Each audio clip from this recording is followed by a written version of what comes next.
Hello मेरे प्यारे बच्चों, क्या हाल चाल? बढ़िया सब। तो कैसे हो मेरे बब्बर शेर और शेरनियों? उम्मीद करते हैं आप सभी एकदम मस्त होंगे और लाजवाब तरीके से तैयारी भी कर रहे होंगे। प्यारे बच्चों, आज के इस वीडियो में हम इंग्लिश में पोएट्री का चैप्टर नंबर 2 जो कि कीपिंग क्वाइट, चुप रहना या शांत रहना, बहुत ही प्यारा चैप्टर है और इसके आज हम मोस्ट इंपॉर्टेंट स्टेंजा को देखने वाले हैं। और हमने आपको पहले भी बताया है कि यहां से बबुआ 6 नंबर का क्वेश्चन पूछा जाएगा। कितने नंबर का? 6 नंबर का क्वेश्चन आता है आपके बोर्ड एग्जाम में। शुरू के आप 3 चैप्टर ही देख लीजिए, 100 में 100% फिक्स हो जाता है। इसलिए इसको पहले निपटा दें, फिर जो फिजिक्स और केमिस्ट्री चल रहा है उसकी तरफ हम ध्यान दें। ठीक है ना? चैप्टर 1 हमने देख लिया है, अगर आपने नहीं देखा देख लेना, लिंक डिस्क्रिप्शन में डाल देंगे, नहीं वैसे ही वीडियो पड़ी है देख लेना। ठीक, चलिए, तो ये जो कीपिंग क्वाइट, चुप रहना, शांत रहना, ये वही बात कर लें तो पाब्लो नेरुदा किसने लिखा बबुआ? तो पाब्लो नेरुदा, इनके द्वारा रचित ये एक क्या है, बहुत ही सुंदर सी कविता है। पाब्लो नेरुदा इन्हीं के द्वारा रचित है बबुआ। इसमें चुप रहना, शांत रहना, इसके बारे में बताया गया है। ठीक है कि शांत रहने से क्या कुछ किया जा सकता है, क्या क्या प्रक्रियाएं हो सकती हैं, क्या एक्टिविटीज होंगी, ये सारी चीजें इसमें बताया गया है। चलिए ध्यान से पढ़ते हैं। और आपको पहले भी बताया था मेरे प्यारे रसगुल्लों, भले ही आपको अर्थ ना निकालना आए कोई दिक्कत नहीं, भले आपको इसका अर्थ निकालना ना आए, लेकिन हाँ इतना जरूर है कि आपको ढंग से पढ़ना पड़ेगा ताकि ये जो क्वेश्चन है इनको मिला सको कि कहां से मिल रहे हैं। हालांकि कुछ क्वेश्चन ऐसे होते हैं कि जिनको थोड़ा अपने से बनाकर लिखना होता है, क्योंकि सब कुछ सीधा सीधा ही दे देगा तो भैया क्या ही मतलब रहेगा, है ना? थोड़ा कुछ तो मेहनत आपको करना पड़ेगा। ठीक, क्योंकि क्लास 12th में आप चले गए हैं तो यहाँ सब ऐसा है नहीं कि बस ऐसे ही चल जाएगा काम। नो, चलिए देखिए, कह रहा है कि now we will count to 12, कि अब हम 12 तक गिनती गिनेंगे। अब हम 12 तक गिनती गिनेंगे और कह रहा है and we will all keep still, और हम सभी क्या है, स्थिर रहेंगे। बोल रहा है कि अब हम क्या है 12 तक गिनती गिनेंगे और हम सब स्थिर रहेंगे। फॉर वंस, एक बार के लिए, on the face of earth, पृथ्वी पर, let us not speak any language, हम किसी भाषा में बात नहीं करेंगे। यानी एक बार के लिए इस पृथ्वी पर हम किसी भी भाषा में बात नहीं करेंगे। Let us stop for 1 second, यानी क्षण भर के लिए क्या हम स्तब्ध रहेंगे, यानी चुप रहेंगे, स्टॉप रहेंगे, एकदम रुके रहेंगे, यानी क्षण भर के लिए हम रुके रहेंगे। और आगे कह रहा है कि and not move our arm so much, और हमें अपनी भुजाओं को ज्यादा हिलाना ढुलाना नहीं है। ठीक है, ये बोला गया है।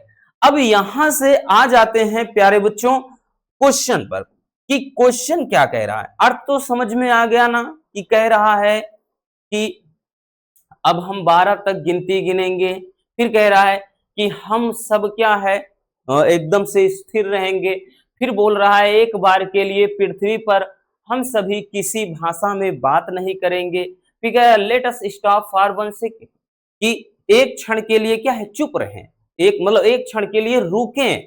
फिर आगे बोल रहा है and not move our arm so much, और अपनी भुजाओं को ज्यादा हिलाना डुलाना नहीं है।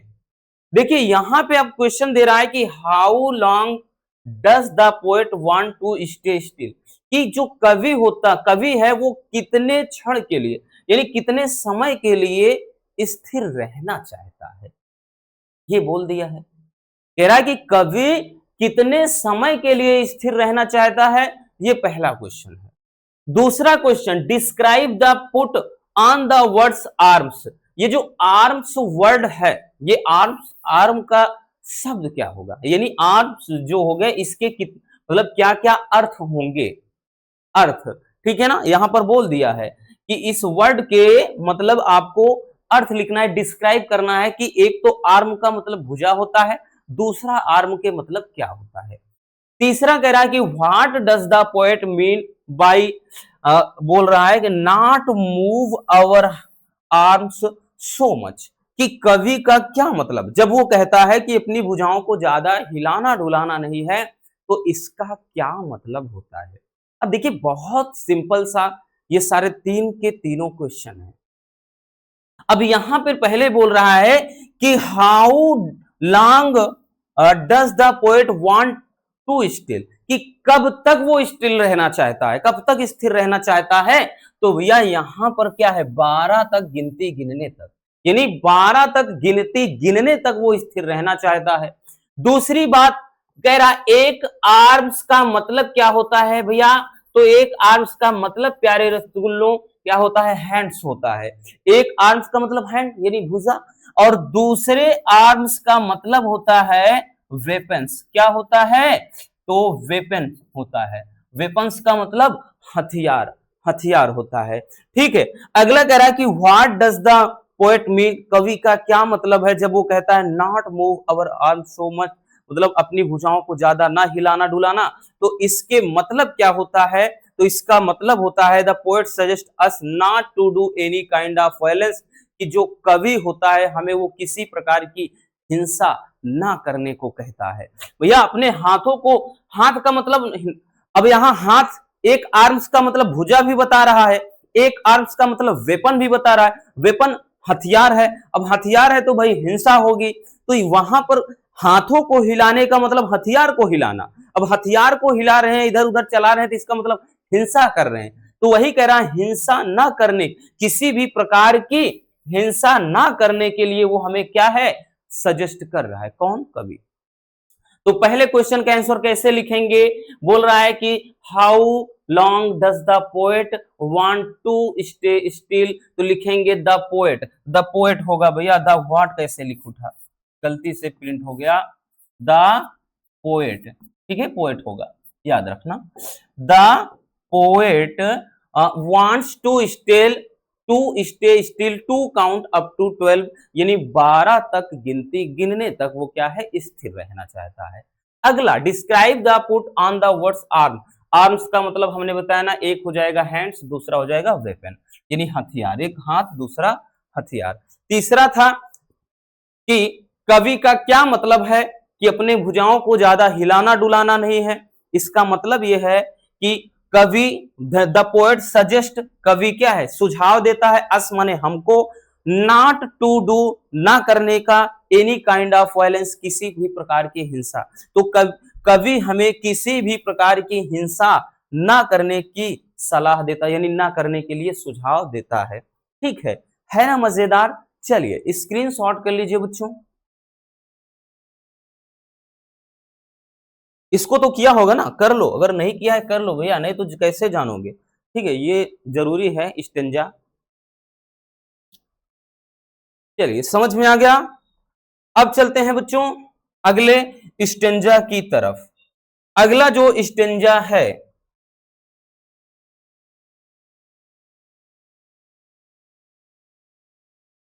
एक एक मिनट, एक मिनट, एक मिनट, हाँ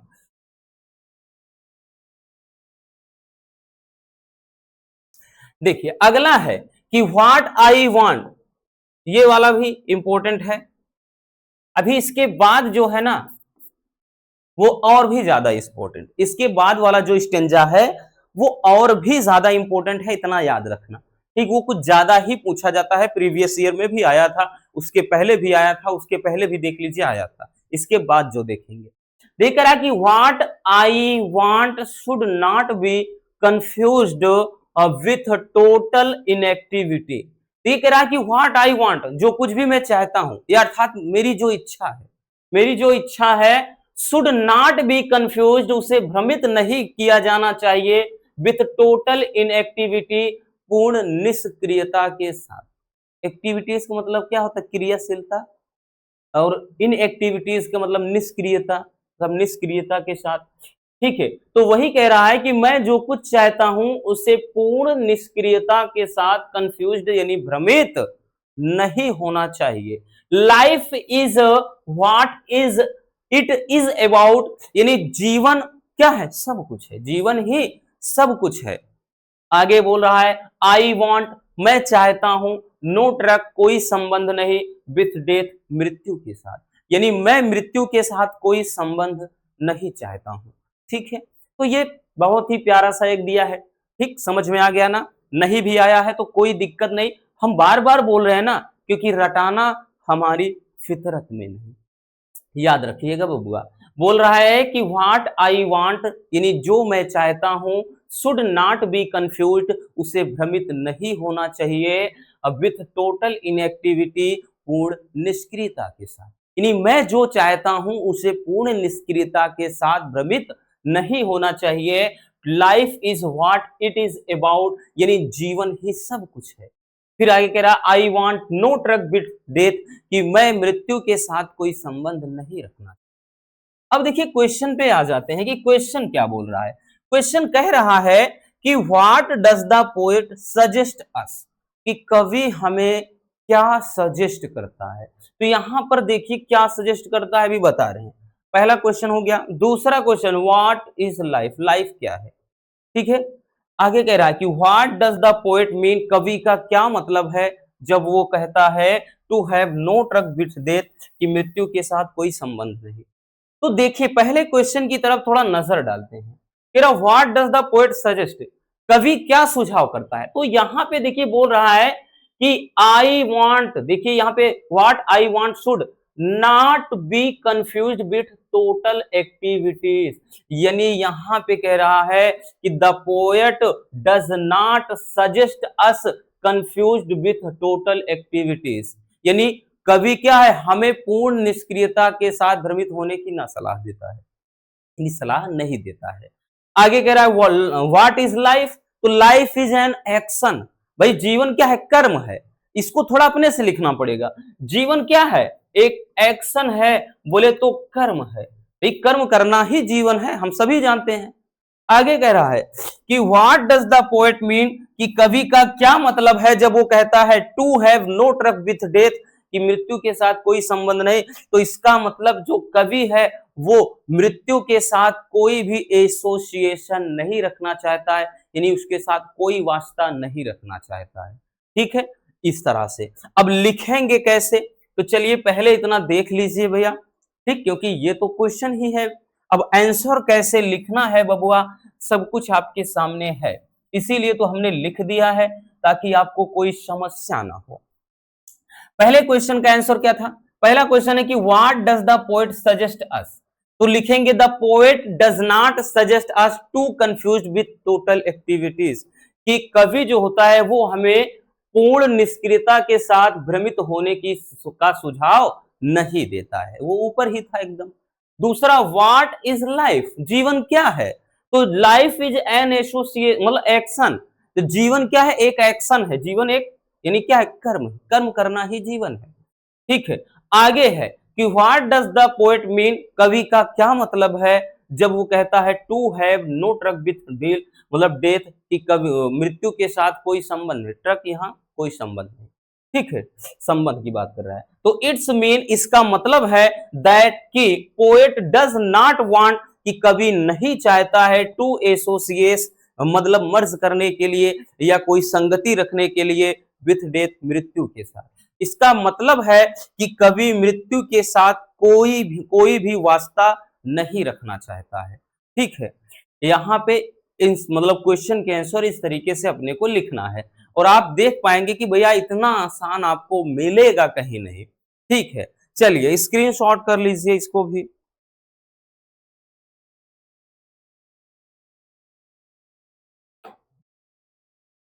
हो गया ना? आगे आते हैं। चलिए भैया, जिसका मुझे था इंतजार वो घड़ी आ गई।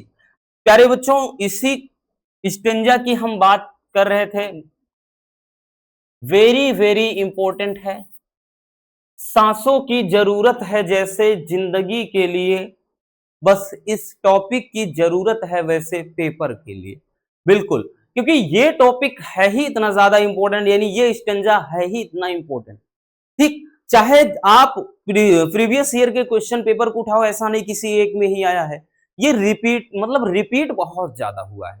ठीक है, चलिए देखते हैं, बहुत अच्छे से समझेंगे बबुआ इसको। बोल रहा है कि perhaps the earth can teach अस, शायद हमें पृथ्वी बहुत कुछ सिखा सकती है। परहैप्स यानी शायद, the earth can teach us, पृथ्वी हमें सिखा सकती है। As when everything seems dead, कि जब सब कुछ क्या है, मृत प्रतीत होती है। And later proves to be alive, और बाद में जीवित सिद्ध होती है।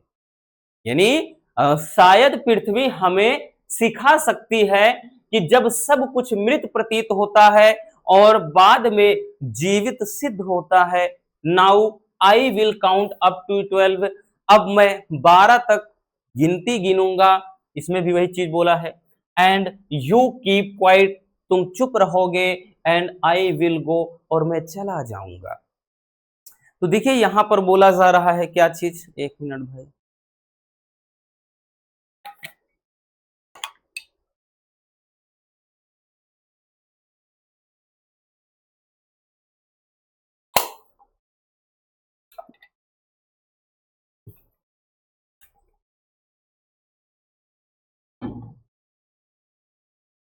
तो समझ में आ गया ना, क्या कहा कि शायद पृथ्वी हमें सिखा सकती है कि जब सब कुछ मृत प्रतीत होती है और बाद में जीवित सिद्ध होती है। Now I will count up to 12, अब मैं 12 तक गिनती गिनूंगा। एंड यू कीप क्वाइट, तुम चुप रहना, तुम चुप रहना। एंड आई विल गो, और मैं चला जाऊंगा। ठीक है, यहां पे अब आ जाते हैं क्वेश्चन पे। क्वेश्चन पे आ जाते हैं, बड़े ही प्यारे से क्वेश्चन है, बिल्कुल आप लोगों की तरह। देखिए कह रहा है, what lesson can the earth teach अस, कैसा पाठ पृथ्वी हमें सिखा सकती है। तो भाई किस तरह, इसको थोड़ा अपने से बनाना पड़ेगा बच्चों। इसमें इसमें अपने से ये बनाना पड़ेगा कि पृथ्वी हमें क्या सिखाती है। तो भाई पृथ्वी हमें यही, अब पृथ्वी पर अगर आप देखेंगे तो पृथ्वी अगर हमें हर चीज सिखा रही है, जैसे नेचर से हमें बहुत कुछ सीखने को मिलता है भाई। जैसे झरना अगर चल रहा है तो हमें किस तरह से आगे बढ़ना है, हवाएं चल रही है तो किस तरह से आगे बढ़ना है, ये सब कर। उसके बाद अगर फूल हैं महक रहे हैं तो हमें क्या है, अपने चरित्र को किस तरह से महकाना है। ठीक है, इसी तरह से मतलब हर एक क्षण पर हर एक चीज, जैसे सूरज है हमें प्रकाश दे रहा है तो हमें किस तरह से चमकना होगा। तो हर एक चीज से हमें नेचर से कुछ सीखने को मिलता है। जैसे पहाड़ हैं तो बढ़ते चले जा रहे हैं, तो ये हमें सिखाता है तो हमें लगातार ऊंचाइयों को छूना चाहिए, एक बुलंदी तक जाना चाहिए। तो हमें वही चीज है ना कि नेचर से बहुत कुछ सीखने को मिल रहा है। तो यहां पर इसको थोड़ा अपने से बना कर लिखेंगे कि पृथ्वी हमें ये सिखाती है कि हमें किस तरह से सरवाइव करना है, कि किस तरह से यहाँ जीना है, किस तरह से रहना है। ठीक है, अब दूसरा question, what does the poet ask us to do. तो भैया इसमें भी वही आ गया कि कवि क्या करने के लिए कहता है, तो यहां पर 12 तक गिनती गिनने के लिए कहता है। ठीक है ना, अगला कि point out the type of figure of speech in the first line of stanza. कह रहा है कि पहली वाली लाइन में ही, स्टेंजा के पहले ही वाली लाइन में कौन सा फिगर ऑफ स्पीच है, मतलब कौन सा अलंकार है। तो देखिए कह रहा है कि शायद पृथ्वी हमें सिखा सकती। अब पृथ्वी हमें सिखा रही है, पढ़ा रही है, बट पृथ्वी क्या है, निर्जीव है। लेकिन यहां हमें सिखा रहे, भाई हमें कोई पढ़ाता है सिखाता है तो वो सजीव, कोई टीचर पढ़ा रहा है लाइक दैट, हम पढ़ा रहे हैं आपको तो हम भैया सजीव है। अब ऐसा थोड़ी है कि हम चल बसे हैं निर्जीव हो गए हैं, नहीं, हम सजीव हैं। तो यहां पर अगर कोई चीज यानी कोई निर्जीव है, अगर फिर भी उसे सजीव बताया जा रहा है, तब क्या होता है, पर्सनिफिकेशन, मानवीकरण अलंकार। ठीक है, यानी मानव का रूप दे दिया जाता है, तो मानवीकरण अलंकार। ठीक है, तो समझ में आ गया। चलिए पहले इतना स्क्रीनशॉट कर लीजिए, फिर देखते हैं कि सारे क्वेश्चन का आंसर लिखेंगे कैसे? हो गया ना। अब देखते हैं बबुआ लिखना कैसे है। देखिए पहला क्वेश्चन था कि what lesson can the earth teach us, तो लिखेंगे the earth teaches us how to survive on it, कि भाई ऊपर यही था प्रश्न कि पृथ्वी हमें कौन सा पाठ पढ़ा सकती है, तो पृथ्वी हमें ये सिखाती है या पढ़ाती है कि how to survive on it, कि इस पे का मतलब पृथ्वी पर, इस पे कैसे सर्वाइव करना है, कैसे यानी रहना है। अगला what does the poet ask us to do, कि कवि हमें क्या करने के लिए कहता है, फिर से इसमें वही लाइन आ गया था कि the poet ask us to count up to 12, कि जो कवि होता है वो हमें 12 तक गिनती गिनने के लिए कहता है। अगला क्वेश्चन था कि point out the type of figure of speech in the first line of stanza, कि स्टेंजा के यानी जो ये पोयम था स्टेंजा के पहले लाइन में कौन सा अलंकार, तो यहाँ पे पर्सनिफिकेशन, बोले तो हमने बताया ना बबुआ कि मानवीकरण अलंकार, मानवीकरण, ठीक है, पर्सनिफिकेशन बोले तो मानवीकरण अलंकार, ठीक है। चलिए इसको जल्दी से स्क्रीनशॉट कर लीजिए।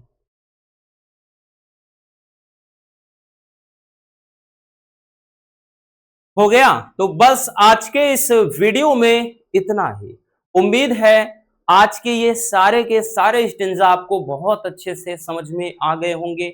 अगर वीडियो पसंद आई हो मेरे प्यारे रसगुल्लों, वीडियो को लाइक कर देना, नए हैं तो चैनल को सब्सक्राइब जरूर कर दीजिए और अपने दोस्तों तक शेयर कर दीजिए, और हाँ एक प्यारा सा कमेंट बॉक्स में छोड़ दीजिए। Love you, bye bye, take care.